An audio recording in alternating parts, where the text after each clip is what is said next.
ওনারা গ্রহণ করেছেন। এই জন্য আসলে সবার উপরে মানুষ সত্য, তাহার উপরে নাই। মানুষের পাশে দাঁড়ানো, মানুষের কল্যাণে কাজ করা একটা খুব মহৎ দিক। যেহেতু এই নামটা হচ্ছে বিশ্ব মানবাধিকার, মানে মানবের জন্য অধিকার, যে মানবের যে অধিকার, এই কাজ জিনিস নিয়েই এনারা কাজ করেন। তো আমার জানা ছিল না যে ওনারা এই জিনিসগুলো কর্মসংস্থানের জন্য এইগুলো করে। আমি জানি যে ওনারা এই বিচার আচার, বিভিন্ন পারিবারিক বিচার বা বিভিন্ন মানুষের সামাজিক বিচার আচার নিয়ে কাজ করেন। ওনারা যে এই সামাজিকভাবে মানুষকে স্বাবলম্বী করার জন্য কাজ করেন, এটা আমার জানা ছিল না, এটা আমার অজ্ঞতা।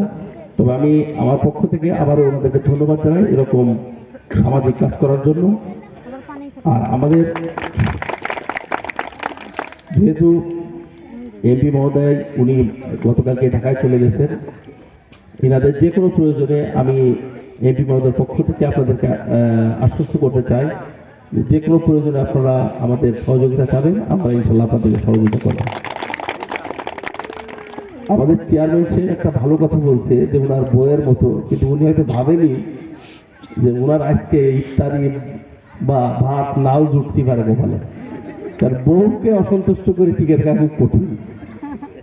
তো যাই হোক, এই কথাটা কেউ আর পিতাম্বার বউর কাছে বলেন না। তো আপনারা যারা এই মেশিনগুলো পাইছেন, আমরা বিশ্বাস করি আপনারা সবাই কর্মঠ, সমাজে ভূমিকা রাখবেন।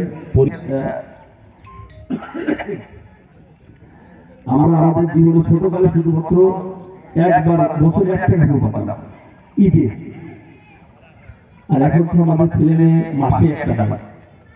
এই যে আপনারা এই সেলাই মেশিন যদি সুন্দরভাবে কাজ করেন, আমার বিশ্বাস যে আপনারা নিজেকে, পরিবারকে, সমাজকে আপনারা অনেক কিছু দিতে পারবেন।